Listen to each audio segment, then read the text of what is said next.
People sing the Ujjada, beginning with them. Now follows the detailed explanation of the syllable. 2. The essence of all these beings is the earth. The essence of the earth is water. The essence of water is plants. The essence of plants is a person. Essence of a person is speech. The essence of speech is the Rig Veda. Essence of the Rig Veda is the Sama Veda. The essence of the Sama Veda is the Ujjada, which is 3. That Ujjada is the best of all essences, the supreme, deserving the highest place, the 8th. 4. What then is the Rik? What is the Saman? What is the Ujjada? This is to be considered. 5. Speech, indeed, is the Rik. The vital breath, prana, is the Saman. The syllable is the Ujjada. Speech and the prana, or the Rik and the Saman, form a couple. 6. And that couple become united in the syllable When a pair come together they fulfill each other's desire. 7. He who knows this as stated above, and meditates on the syllable the Ujjada, becomes, indeed, a fulfiller of desires. 8. This syllable is used to give assent, for wherever one assents to something, one says yes. Now, what is assent is gratification. He who knows this and meditates on the syllable the Ujjada, becomes, indeed, a gratifier of desires. 9. By means of this syllable the threefold knowledge proceeds. When Advaru priest gives an order in a sacrifice, he says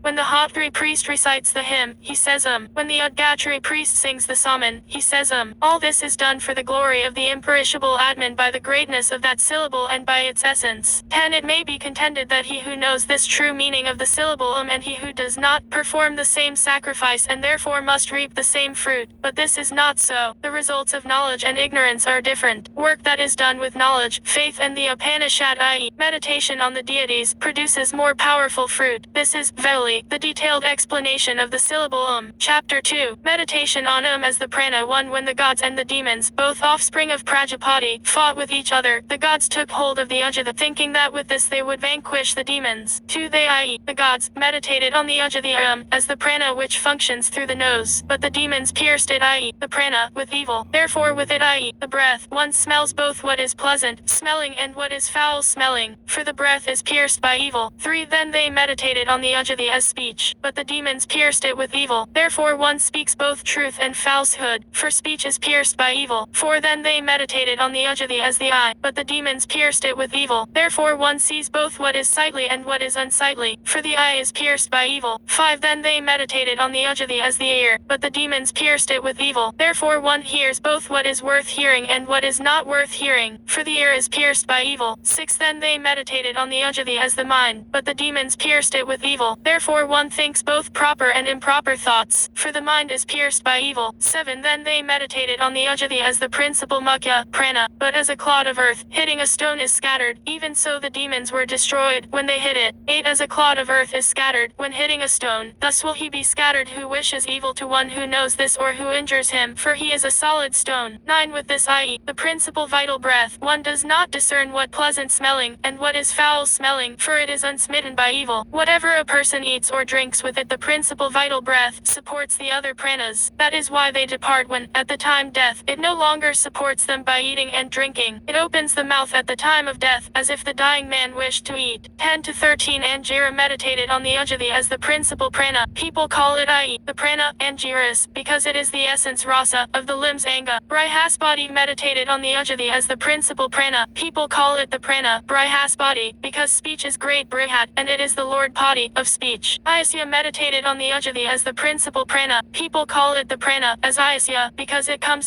from the mouth. Asaya, Vaka, the son of Dalbya, knew it the prana. He became the Udgatri priest of the sacrificers dwelling in the Naimisha forest. By singing the Ujjada he fulfilled all their desires. 14. He who knows this as described above, and meditates upon the imperishable Ujjada obtains all his desires by singing the Ujjada. So much for the Ujjada as meditates on with reference to the body. Chapter 3. Meditation on the Ujjada as the sun and the Vyana. 1. Now is described the meditation on the Ujjada with reference to the gods. One should meditate on the Ujjada as the sun, who gives warmth. When he the sun rises he sings the Ujjada for the benefit of all creatures. When he rises he destroys darkness and fear. He who knows this becomes the destroyer of darkness and fear. 2. This prana and that sun are the same. This is warm and that is warm. This they call svara, what goes out, and that pratya svara, what returns. Therefore one should meditate on the Ujjada as this and that. 3. One should meditate on the Ujjada as the Vyana. That which one breathes out is the prana and that which one breathes in is the apana. That which is the junction of the prana and the apana is the Vyana. This Vyana is speech. Therefore when one utters speech, one stops the prana and the apana, for that which is speech is the rik. Therefore when a man utters a rik he neither breathes out nor breathes in. that which is the rik is the saman. Therefore when a man sings a saman, he neither breathes out nor breathes in, that which is the saman is the ujjada. Therefore when a man sings the ujjada he neither breathes out nor breathes in. 5. And other works also which require strength, such as the kindling of fire by rubbing, running a race and stringing a strong bow, are performed without breathing out or breathing in. Therefore one should meditate on the ujjati as the vyana. 6. One should meditate on the letters of the word ujjati, i.e. it, ji and tha. It is the prana, for a man rises udishtati, by means of the prana. Ji is speech, for speeches are called jira. Tha is food, for all this subsists as theta, on food. 7. It is heaven, ji the mid-region and tha the earth. It is the sun, ji the air and tha fire. It is the sama Veda, ji the Yajur Veda and tha the Rig Veda. To him who thus meditates speech yields, milk and milk is speech. He who knows this and meditates on the letters of the ujjata becomes the possessor of food and the eater of food. 8. Next follows the fulfillment of prayers. One should thus meditate on the object one wishes to obtain through meditation. He, i.e. the Udgatari priest, should meditate on the saman with which he is going chant the praise. 9. He the Udgatari priest, should meditate on the rik, in which that saman occurs, on the rishi to whom it was revealed and on the deity, whom he is going to praise. 10. He the Udgatari priest, should meditate on the meter, in which he is going to chant the praise. He should meditate on the hymn, by which he is going to chant the praise. 11. He the Udgatari priest, should meditate on the quarter of space, facing which he is going to chant the praise. 12. Finally, he the Udgatari priest, should meditate on himself, and then on the object desired and chant the praise correctly. Thus will be quickly fulfilled for him the desire, desiring which he may offer the hymn of praise, yea, desiring which he may offer the hymn of praise. Chapter 4. Meditation on as fearlessness and immortality. 1. The syllable